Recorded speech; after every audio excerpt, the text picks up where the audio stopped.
Let's start off by looking at the outlook for this upcoming fall for his Iowa team. This is a team that's win total has gone down the last 3 years, just 7 wins last year, but they do have some big seniors coming back. The QB, James Vandenberg, a wideout in Keenan Davis, a D-back in Micah Hyde. And yet what I want to talk to you about, Chris, is their running game. The last few years, here's a list, the laundry list of the bad news that's happened to them. Brandon Wager left the team, later transferred. Jewel Hampton had a knee injury, then another knee injury, left the program. Adam Robinson, suspended, dismissed from the program. Mikhail McCall, same thing. Marcus Coker leaves the program after a suspension. So then they're relying this upcoming spring on Jordan Canzeri. He gets injured, he's out. I mean, they've had such terrible luck.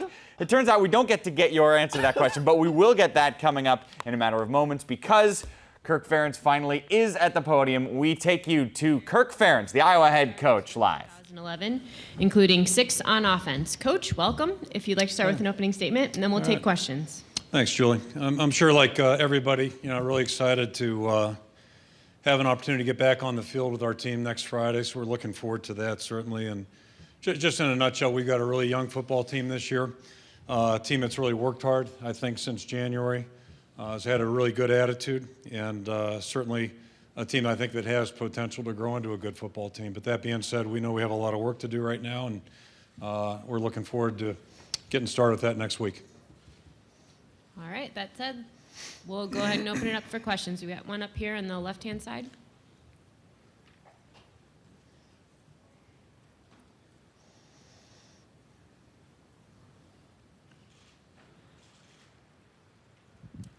Hey, Coach. How excited are you and the coaching staff to start the season in NFL Stadium, Soldiers Field, against NIU? We were here several years ago, and it really worked out wonderfully.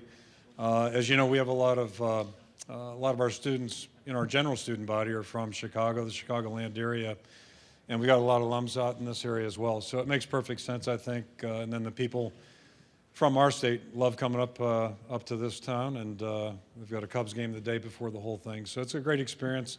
I think players enjoy playing in a pro stadium, and it's something that's really worked out well. The only bad news is we're playing an outstanding football team with Northern Illinois, but we'll have a real challenge there. But we're looking forward to that opportunity. We've got a second question over there on the left. You enter this season as the longest tenured coach in the Big Ten. When you first started at Iowa and had a couple tough seasons, did you ever envision yourself being in this position, and what's it like being in this position now?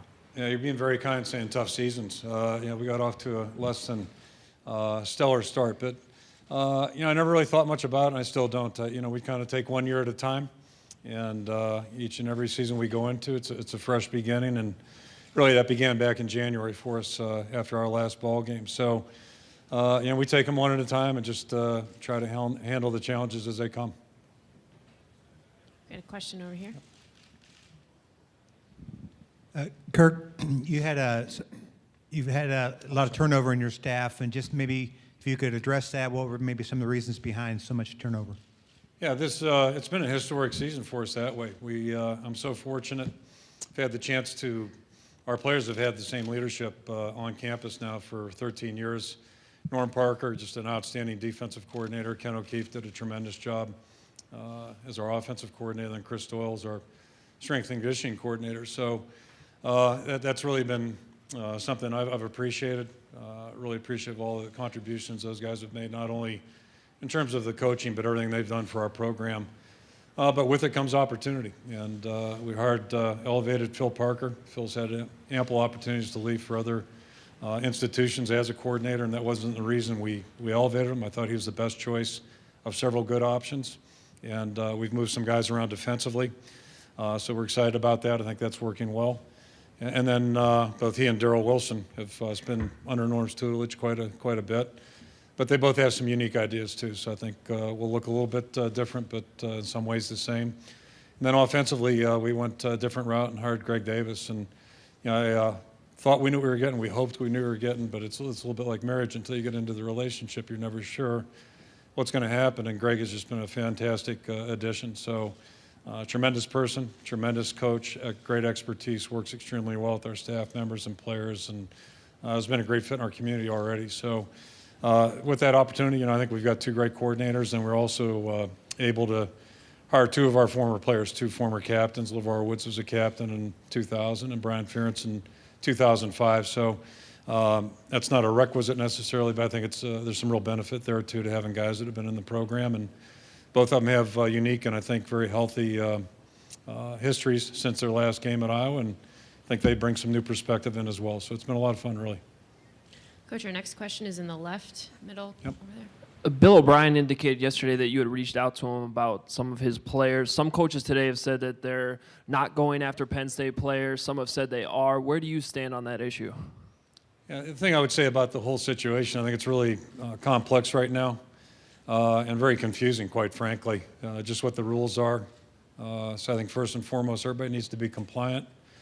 I think after that, it's a matter of people doing what they feel is appropriate. And that's what we try to do as much as possible. We'll try to continue to do the same moving forward.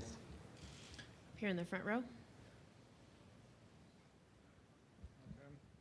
Going into camp, going into the season, what kind of your expectations for freshman running backs, Greg Garman and Barkley Hill, in their first season, and what role do you expect them to take? We got a lot of positions right now that are wide open, basically, and some will involve first-year players at least having an opportunity. And I think our running back situation, it's very likely, that maybe one of those two guys, or maybe both of them, will end up playing. So, if you look at us historically, you had years like 2002, 2003, 2008. Fred Russell was our primary back in 02 and 03. Sean Green, obviously, in 08. And then you look at a year like 09, where we had basically a committee, and true freshmen ended up being the MVP of the Orange Bowl that year. So, there's a lot of different ways to have success. We're open to any of them, and that's true at all positions, but certainly running back is one of those positions for us. Back in the right-hand side there. Coach, the Big Ten has had a lot of long tenured coaches when you look at Woody Hayes and Bo Schembechler and people of that regard. So what does it mean to you to kind of now be the longest tenured head coach in the Big Ten? And also, how has the conference changed since you first became a head coach here?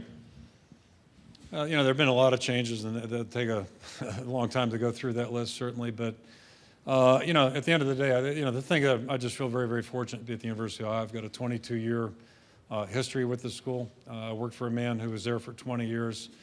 Dan Gable had a long career, and I think one thing, draw a parallel between the University of Iowa and the Pittsburgh Steelers, they stay with their people. And, so I'm very, very appreciative of that. The University of Iowa has been tremendous to me on a professional basis, and equally as important, maybe more so important to me, is what they've done for our families. So I feel fortunate. We've had 5 kids graduate from one high school. It's hard to do in this profession. I've had a great experience on a personal level, and then a great experience professionally. So, I'm just honored to be the head coach there, and very much looking forward to this year. Okay, our next question's down over there to the right.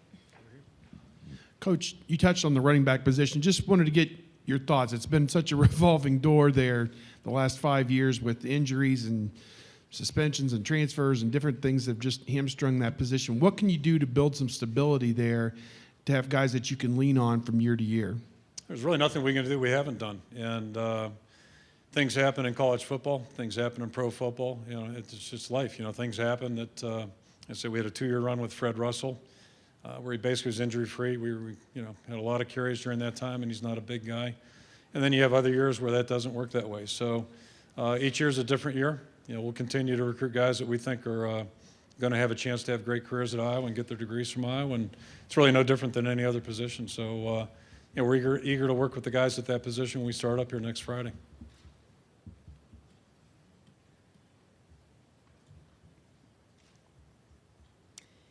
Any other questions for Coach Ferentz?